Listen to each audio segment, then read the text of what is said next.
Welcome to On the Edge with April Mahoney Brains. You're at the spot, the place, where the conversation is pointed, the guests are sharp, and the responses are never dull. Did you bring your thinking caps? It's time to put them on, because the conversation starts now. Welcome to On the Edge with April Mahoney Brains. How you doing? Good? I know you are. I'm counting on you to bring your highest and greatest good. We're going to Australia today. Yes, we are going to visit with Kristina Leone. Now, this is what she says, and we're going to put her to the test. She says, in one safe space, in my Facebook group, the Divine Woman Soul Spa, nurture and develop your feminine gifts. She offers high vibration, high quality knowledge, insight, and practical tools to help you reconnect to your strength, your innate, feminine, intuitive, healing, and spiritual power. Wow. You are going to be amazed and you are going to be powerful after working with her. She wants you to experience what is possible and to begin to harness the unique divine gifts. Now, ladies, have we lost our spark? Because I'm telling you, she must have the pixie dust, okay? It's going to have us on fire. And there's a term that they use now here in the United States. And forgive my vernacular, but we're going to put it to the test. They call it the strong dick energy. Oh, he's bringing big dick energy. Really? Really? Well, that had to come through a portal known as a uterus and a vagina, okay? Before he could do anything with it. So we're going to talk to her about that. We're going to talk to her about this thing called cold pizza. You're going to love this story. And a whole lot more. Let's welcome her to the show. How are you, Kristina? Hi, April. How are you? I'm very well. Down under. I love it down there. I love it. Now, is it your summer? It's our summer here. We've just moved into the heat. Do you live near a beach? I live about an hour from the beach, but I have a beautiful pool in the backyard, and we've just started dipping in that. Wonderful. So I'd like to introduce you to my brains here all over the world.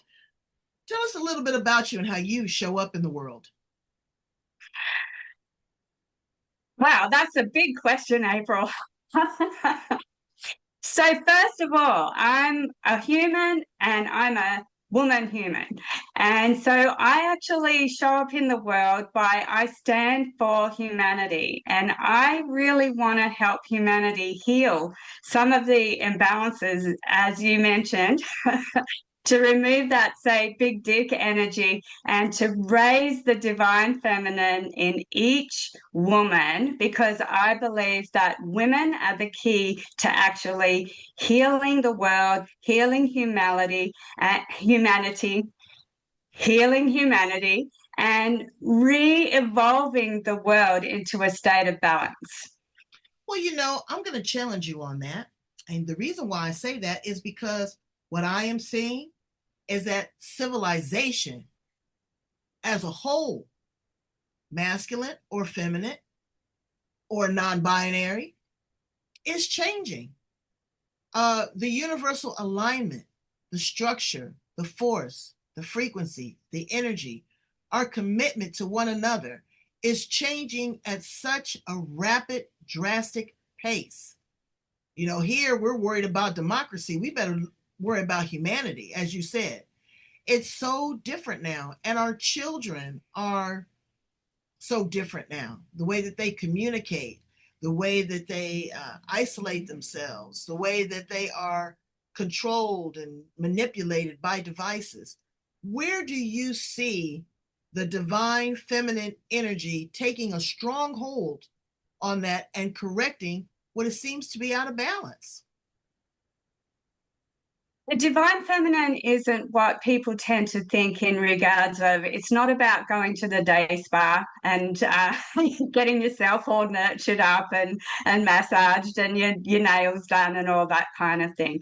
The divine feminine is a really powerful force within us. And there is a universal principle called the principle of gender.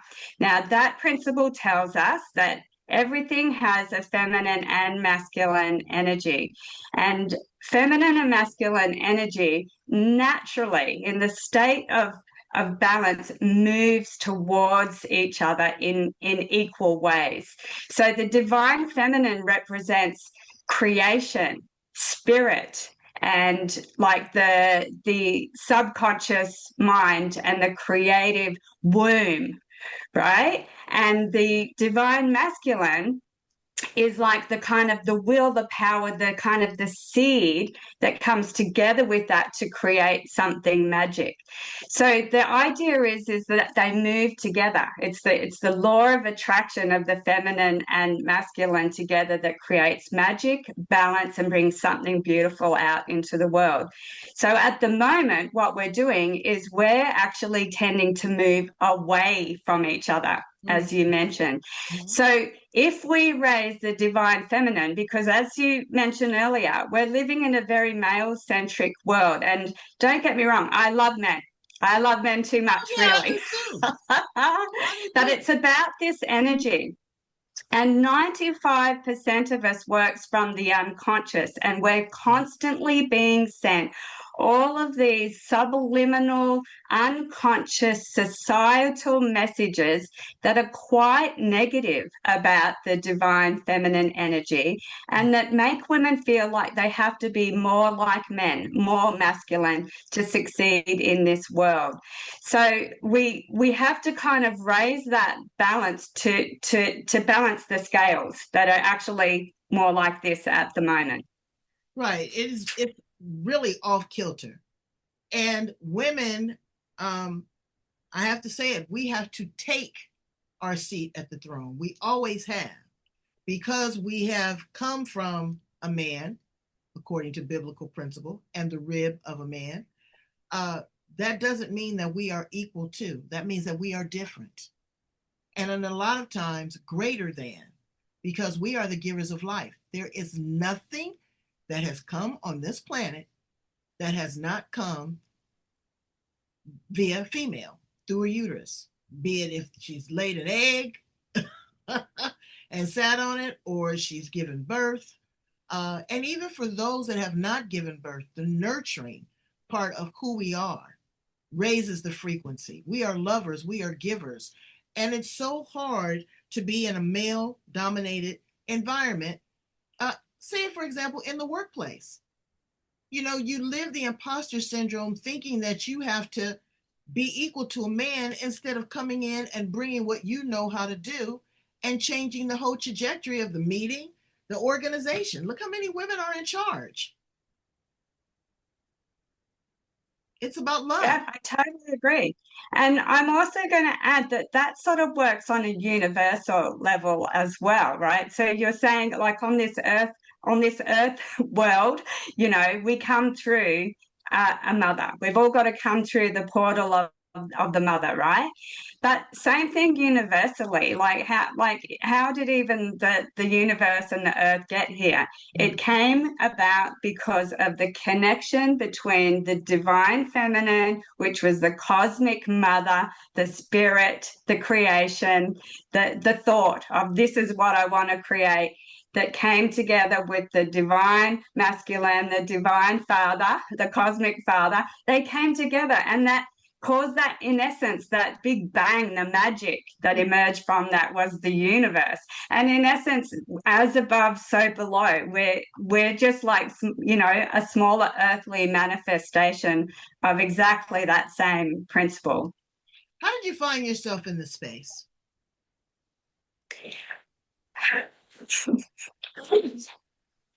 I'm a leader in this space. I speak for the divine feminine. I work with the divine feminine energy of ancient goddesses and priestesses, and I bring that through myself like spiritually, like a channel.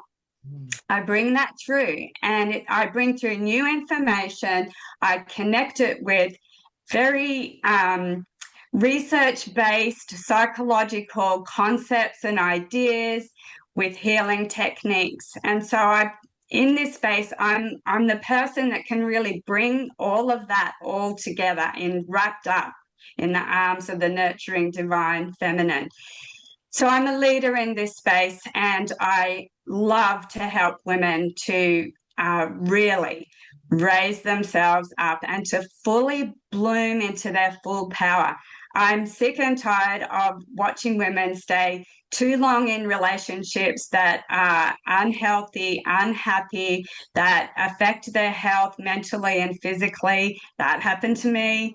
I'm tired of them staying in jobs where they're treated them less than. I'm tired of just watching women in society basically be denigrated for the things that actually make us so amazing. And I'm going to mention it straight up here, April. I'm going to talk about the vulva. All right. Okay, so let's just cast our mind back in history. So back 5,000 years ago and beyond 5,000 years ago. At that time, there were mostly feminine, women-centric religions at play in the world, right? There were male-centric religions as well, but it was in balance, and both revered the other because they understood that you need both. Now, in those temples, let's take Inanna, who was a goddess in the Sumerian area. There were hundreds of Inanna temples along the rivers of the Tigris and Euphrates. Now, at that time, there were male and female priestesses and priests working in her temples, and also transgender people. So it was all very inclusive. And the thing about that was they were revering the feminine aspects of Inanna, who was a goddess who was sensual, she was sexual, she wasn't viewed as like the mother type, she was viewed as like the young, vibrant, get out there, ferocious, woman, right, in charge. And that's why the images of her have her with her foot often on a lion or near a lion. It's to symbolize the ferociousness of the lion and the strength and courage of the lion in the woman. So even sexually, like Inanna was known to, like, she took charge, right? She was in charge. And we know that at that time there were sacred rites like Heros Gamos, which is called the sacred union, where the women were considered to be the anointer of the men. So it was a real privilege to have sex with a woman because you were being anointed by the divine life-giving fluids of her sexual juices. So it's such a different way to think about it. If you come back to where we are now, where our vulva in our society is called so many things. It's called a pussy, right? It's called well, I'm thinking of all the other names. Yeah, well, it's less than favorable names, and it is so denigrated and used and mistreated and trampled on. I mean, I look at sexual assaults right now, and then the woman is not honored by believing that she was violated, taking a young child's virginity, boy or girl. It is something about sex that it takes down countries. It ruins marriages. And that thing is, not all men think this way. And remember that a lot of this is unconscious and it's embedded and imprinted in our society. And it began to be imprinted about 5,000 years ago when the male-centric religions literally stormed in and took over the women-centric temples. And so from there, we've also had the element of having more and more attachment to land and wealth and power and money. And all of those things are kind of male concepts, right? And so the striving for that rather than for, love and creation and beauty. So there's that imbalance again. So those imprints in our society, they come through. And so Brene Brown talks about the greatest shames. And I think that this is one of the greatest indicators of that imbalance. The greatest shame of women is their looks. And so women are going to such lengths to make themselves look better because there's so much societal pressure for it. We have so much cosmetic surgery, and disturbingly, there is so much cosmetic surgery that involves women's breasts. Like breast augmentation is the leading cosmetic surgery. And now there's a massive rise, like an exponential 100% almost rise in surgeries like labiaplasties. So, I mean, who on earth ever thought that anybody's labia had to be like cut and mutilated and changed and improved, right? Right. That doesn't come from women. That comes from things like pornography, where women are revered for having big breasts, being a tiny woman, and having, you know, a nice, tidy, neat little, however they term that.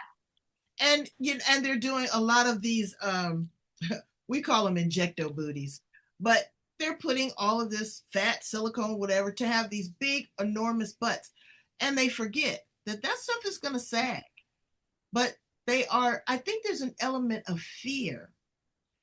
I think that a lot of people, male and female, are really afraid to figure out, know, and deal with who they really are. Exactly, It's a exactly. lot. It's a And I big just kind of want to hark back to those greater shames as well, because it's not only women that are being affected, you know, by societal messages, men have too. So men's greatest shame is to be considered weak. So what does a man get called when he's weak? He's called girl.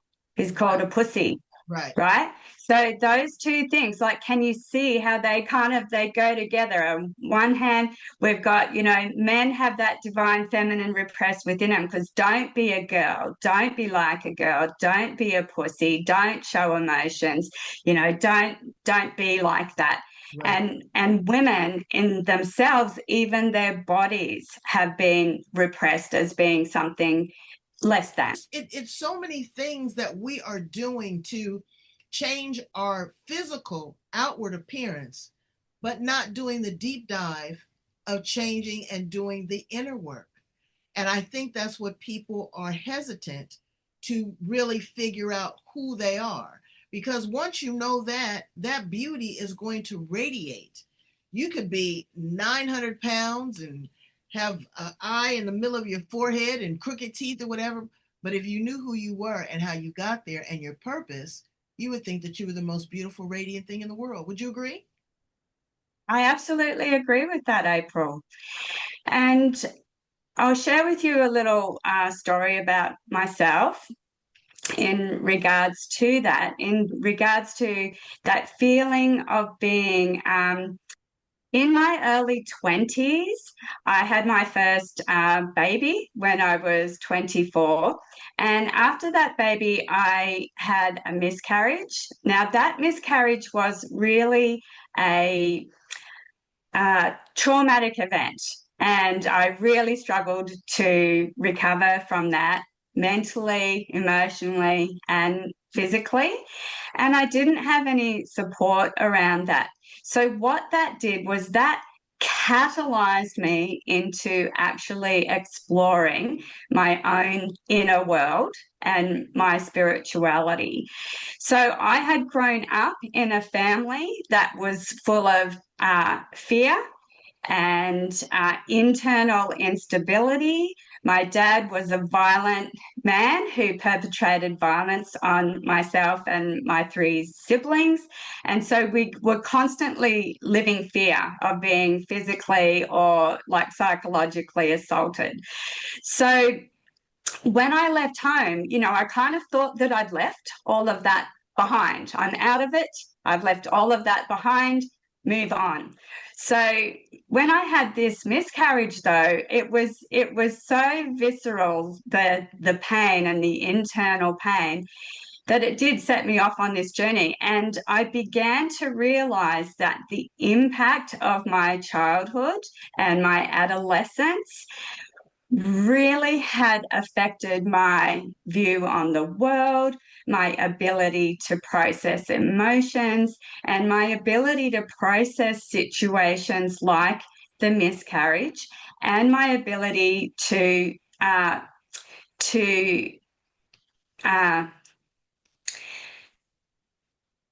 and the ability to behave in healthy ways in relationships.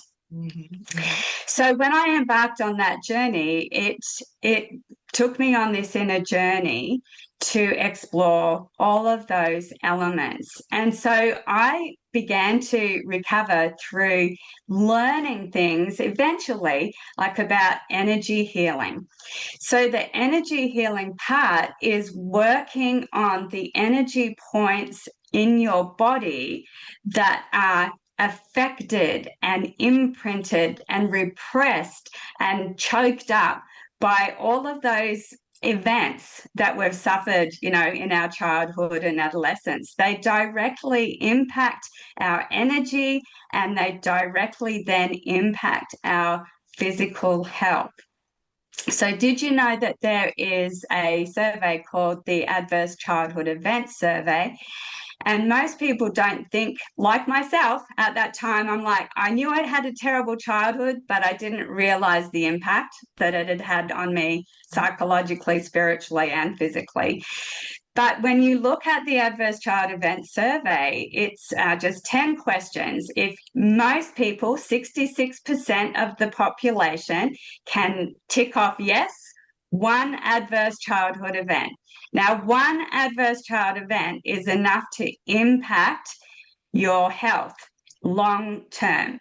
So imagine the 66% of those people who have one, 85% of them have more than one. So the more you have, the more impact that has on your long-term health, and it creates chronic health issues as well as mental issues. So I've only realized all of that through my spiritual and my counseling journey. And so that deep exploration began when I was a teacher. So I was a music and English teacher. And so I started doing this spiritual work alongside that work and that career, while I was also raising my two young children at that time. Well, I was listening to a tape, someone else's tape. I don't remember who it was, but they were saying again, emotion is energy in motion, and that your body is coded to certain emotions that set off certain enzymes, certain neurons. They fire, and as they fire, they gravitate and draw to other like-minded situations. So say, for example, something triggers you. You're going to feel that same charge, that same emotion, because it's going to be fired. And the body is going to draw you to that. So what Yes. we have to do consciously, not subconsciously, not subconsciously, consciously be aware of this trigger. This is how I feel. And one of my guests gave me the greatest gift. When I am feeling trapped, or I'm feeling in a very uncomfortable situation, sensory therapy is the best. She says, just take your hand and lay it on your chest, on your face, and say, hey, this emotion is here again. This is a familiar feeling that I'm not comfortable with. I'm going to love myself. I'm going to nurture myself. I'm going to be okay. And I'm telling you, instantly, I just get goose pimples on my arms. Instantly, it just changes my whole mindset, how I feel, because now I'm comforting myself, but I'm awakened and I'm attuned to what's going on. But I also know that there's going to be a change, that I have to create a change, because again, I'm comforting myself, but I'm comforting myself because I'm in an uncomfortable situation. It's Yeah. it's about being conscious and being aware. So I want to move a little bit forward to something that you told me, and it was a beautiful story about cold pizza. Share that with my brains. All right. Well, towards the end of my 24-year marriage, I had been unhappy in my marriage for at least 10 years. And I stayed for, the children. I stayed because I thought it could be, changed. It could be better. The more I did, the more I do for this family, the more I'll be loved. All of those things are kind of imprints in us, as you were saying about the emotions and the feeling of the emotions and feelings in motion. Is those emotions and feelings actually are imprinted in us from our first 21 years, right? So when we get those feelings and emotions that rise up in the way that you were discussing earlier, then what that is actually responses to what happened to you in your childhood. And they're unconscious responses, they're programmed in. So those feelings and emotions are programmed into us to trigger at certain situations. And so I thought, if I keep working on myself, if I make myself better, then all my relationships around you, including my romantic relationship, will be better. And so I worked myself to the bone at work, working in the house, and working on the relationship. And so in 2013, I ended up in such a bad state, emotionally, mentally. I was all over the place. I had just finished a research master's degree, and I was working at university, and I was managing everything. It was so overwhelming. So I went to see a counsellor, and after I'd spent 1 hour telling him all the stuff like this, all the stuff that had been happening in my life, he just leans forward very, very, very, gently and quietly and calmly and said, Kristina, if you went to a restaurant and you ordered pizza and the pizza came to your table and it was cold, you would eat that cold pizza. Mm. Now, I just had this moment of I literally thought, wow, is he psychic? Because I exactly would do that. I wouldn't say anything. I wouldn't speak up. And so I took that concept home and I began to assess everything in my life, like every interaction that I had by, am I being served cold pizza here? And it turned out that I was being served a lot of cold pizza. I was being served a lot of cold pizza in my workplace. And also, I was being mostly served a lot of cold pizza in my relationship. And that set off a whole chain of events in my life that led to the leaving of my 24-year marriage and setting off on my hot pizza quest. Wow. Well, I'm telling you, you ought to open a pizzeria because, again, I hear people use the term all the time. Revenge is best served cold. And I had to think about that, but you do. But you need to be strategic in everything that we do. And it starts by being a thought master. It starts with an idea, it starts with a dream. Have we lost the ability to dream? I think so. I'm a big dreamer. I have always had a wild imagination. I grew up pretty much as an only child. I have brothers. One was 10 years older than me. The other one was 17. So there was, there was not a lot of interaction there. So my imagination, my mom, my dolls, my dogs, those were my inspiration. Those communicated in a different way. And I don't think people spend enough time really alone, appreciating who they are. Do you take yourself out to lunch? Do you go for a walk? Do you sit there and cuddle up with a book? Do you just sit in a room and just listen? What happened to just listening to music? Do you dance with yourself? Or is everything based on an outside influence? It has to be co-signed by somebody else. You have to be around other people. That's an influence on you.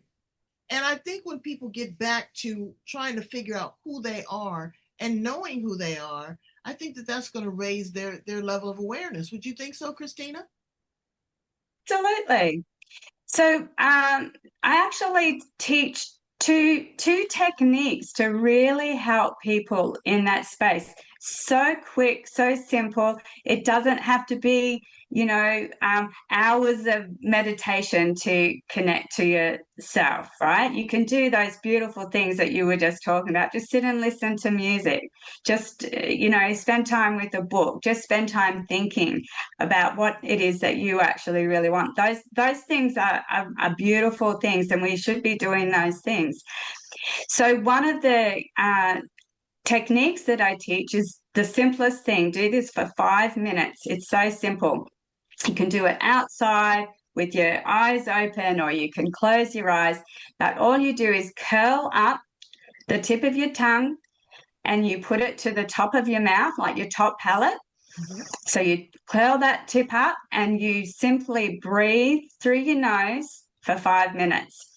So connecting your tongue to your top palate connects you to all of your energy centers plus the energy of source, however you Hmm. talk about that. Universal source, energy, chi, ki, prana, anything that you think that is God, goddess, the good, however you term that, right? Doing that connects you to that energy and it soothes you and it energizes all of your internal energy centers. So simple. 5 minutes, tip of the tongue on your top palate, breathe. And the other thing I suggest people do is actually get a pen and paper. And we know that journaling is really good for us. And I like to do it in this style. Write on your journal, higher soul, higher self, God, source, goddess, good, right? But higher soul, higher self. What do I need to know today? And simply let the thoughts plop through your head and write them down. And eventually you will get like really clear messages and connection from your higher soul that are coming through to help you with what you really actually do need to know that day for yourself. And ask for your highest and greatest good. Ask, is there anything more beautiful than this? Have that I am conversation, that you are worthy, that you are enough, that you are powerful, whether you believe it or not. If you hear it enough, you will start to believe it because it changes your thought process. The way that you talk to yourself, neurolinguistic programming is key. You can talk to yourself in a negative way, in a harmful way. You can hurt yourself, or you can speak love and abundance and beauty and peace. I don't ask for things a lot of times when I'm in my meditation. I let it flow through me. I speak from a place of gratitude that I am thankful for what I have. And if that is abundance on the plate, then serve me more. But let me be patient. Let me have peace. Let me be kind. Let me be helpful. Those type of things, because though asking for those things is what pours in the money, that pours in the right resources. It connects you and aligns you with the right people. I mean, I'm telling you, brains, and I cannot say this enough. I cannot wait to get back down to Australia. The Australians, New Zealand, and Tasmanian people have embraced my show like no other. Me and just taken me as one of their own. And I have been able to be a vessel for them to be on the other side of the pond to connect their wisdom to places that they have never traveled before. So when you ask for things, be careful what you ask for because you just might get it. And it will come in the most unfamiliar way. It will come dressed in a package with a bow that you have no idea. I'm looking soul to soul, which is translucent. And Yeah. I want Yeah. everyone to raise their self to that challenge. It's a challenge. Every flower in the garden is not the same. It's not meant to be. That's right. Yeah. Road that you travel down is not going to be the same. Every lake, every river, every stream, everything is designed for its purpose. Embrace that. Don't judge that. Everybody brings something to the table. If it's nothing but a cup of coffee, everybody has value. Yeah. And those things that you're talking about, those concepts of love, joy, freedom, and abundance, those four things are actually the highest frequency Mhm. elements that we have in our world. And Yes. so if we can uncover the other stuff that has been imprinted and laid over and is covering up our innate love, joy, freedom, and abundance, well, then we can actually reach those things, right? Then they can actually fully, come through. And so that's why I'm so passionate about like my work, in that I am all about, let's like lift off that human societal conditioning that is limiting us from that love, joy, freedom, and abundance. Let's lift that off. And you have to do that inner work for that to happen, or you have to, really just put yourself in those vibrations all the time. But as we said earlier, events in our life and circumstances in our life and societal messaging, it covers it all up. It's kind of like a blanket, right? Absolutely. That's sitting over our joyful, blossoming rose of life. Mhm. So it's all about getting in there, and you don't have to relive events. You just have to, as you said, you have to get in there, be consciously aware that that's caused a program that limits you, and love yourself enough to like just heal that. As you said, Exactly. just the touch. That's the principle of vibration, right? Just a simple It's touch. healing. And the things that have hurt us the most in our life are truly our best teachers. You have to go to the bottom of the valley to reach the mountaintop. That really is where it is. You don't have to sit there and fester, but you really have to be aware of it and say, this is a part of who I am. There's no shame associated with that. There may be hurt, there may be pain, but you don't have to stay in that place. You don't. So let's ask you some fun questions. How about that? Because we've Yeah. done the deep work. If I came to visit you there in Australia, where would you take me? What would you want me to see?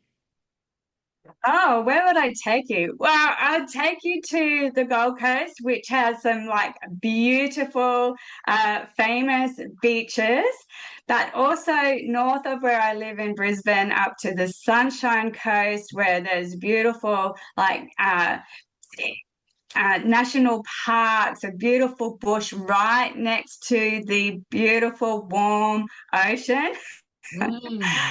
I mean, those are my two go-to spots, and also the private special place I would take you to is to my grandfather's property, which is inland from Byron Bay, one of our famous beaches. It's in the hinterland. It's up in the mountains. The property has a beautiful creek running through it, and it's pristine rainforest land, and it's so cleansing and so grounding that that is my go-to place, and it's my go-to place internally as well. That's wonderful. What's one of your guilty pleasures? What do you do to just spoil yourself? I love to go out for a nice dinner. I love a nice glass of wine, I have to admit. That's one of my things, a nice glass of wine, go out to dinner, see my beautiful girlfriends, and spend time with my dog. What makes you cry? What makes me cry? That's a great question. What really makes me cry is because of my childhood, I know that I have a need for affirmation. And still, even after all the self work that I've done, when I feel a sense of rejection from somebody, that upsets me and hurts me, and that can really make me cry. And how do you get out of that space?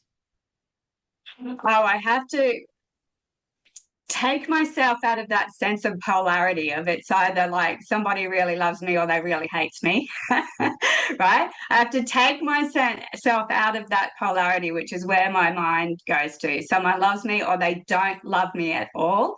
And I have to bring myself like into the middle. That didn't really mean that they hate me. It just means that they are human and maybe they said a little something that triggered me, my imprints from my childhood, and now I'm just going to rise above that and take myself out of that normal space where I would go to. And consider the source. Consider the source. If you were an appliance in the kitchen, Kristina, what appliance would you be? Oh, I'd be the blender. Why would you be the blender? I'd be the blender because sometimes like I work like really fast and sometimes it's too fast for some people. I can whir around, but also I like to blend things together. So I'm kind of the ultimate bring all information from different places and make and connect them. And I also do that with people. I go, oh, this person would like that people. I'll connect them. So I like to blend things together to make sense of them. I want to be the refrigerator. I change from day to day. I just want Ah, to be somewhere that's cool, that you can chill, that people have to come to you often and regularly. They appreciate you, and they go bonkers if you're not working. So I'll be the true, refrigerator. very true. What what animal do you most align with? Oh, well, I'm most aligned with cats. I've always had, I remember as a child, I had this beautiful pillowcase I'd gotten for Christmas one time, and it was a lion, and it sort of was furry, and the mane was furry, and I used to spend hours like brushing the mane and perfecting the fur of the lion. So I feel like the energy of the lion has been with me for a long time, and also, my new partner calls me Tiger, so I'm going to go with the big cats. But interestingly, I actually changed my last name a few years ago because I didn't, I had a married name and I wanted to remove myself from the married name. And I didn't want to revert back to my family name because of the negative connotations that that had for me. And I cast about for so many options for a new last name. Or should I use that one, that one, that one? And I decided that I would use the names that were given to me, which is Kristina Leone was my middle name. So Leone is the lion. And so I moved my lion to be my last name. Wow, that's beautiful. That is absolutely beautiful. And in closing, Kristina, um, how do you want to be remembered? How do you want people to think of you and about you and the work that you do when you have traveled to the great beyond? I want people to think of me as someone who's really changed their life, right? For the better. I want people to think of me as a leader for women and as a, uh, like kind, loving, nurturing, but ferocious leader in the women's space. And I believe you because I hear you roar. I hear the passion come from you. And I do believe that that is how you will be remembered. So tell my brains how to get in contact with you if you have any current offerings. Um, how can they stay connected to you? okay, well, visit me on my website, which is www.kristinaleone.net. And in there, you will find that there is a free gift of an ebook called The Key to the Universe. And there is only one key to the universe that opens it all up to us, regardless of what we think, in our spiritual space. The one key that opens the entire universe to you, the love, the joy, the freedom, and the abundance. So go in there and get that free ebook. You can also join me on Facebook on Kristina Leone as my personal page, but also on my free Facebook group, the Divine Women's Soul Spa. Brains, I want you to go in and get a soul massage. I want you to go in and get a mental facial. I want you to go in and get all of your pain and anxiety rubbed out of you. I want someone to tickle your feet and tickle your toes. And that is the best place to go, is to get a soul massage, to go to a spa that deals in not just the cosmetic, but deals with the supernatural. And that's the place to go. Brains, I just love having strong, powerful women that know who they are, that are clear, but also want to share. They want to open you up, to give you the opportunity to face your challenges, to rewrite wrongs. You can rewrite your story, absolutely. It's like a painting. You have a blank canvas, you can paint a masterpiece. So Yeah. work on that. Work on journaling. Work on attaching your tongue to the top of your palate for 5 minutes to comfort yourself, to be aware. That's the first step of everlasting change. And going in and subscribing to the podcast. Love, like, share, and subscribe to On the Edge with April Mahoney. We are on all the major hotspots. We're not a TikToker and we're not on X, but anywhere else you can find us on the planet. We love you. We care about you. It's not just about us, it's about you. It's about the collective. Thank you so much, Kristina. You are the best. So thank you, April. It's been a pleasure to be here and to speak with you, and to all of your roses all over the world that are waiting to blossom. We're ready.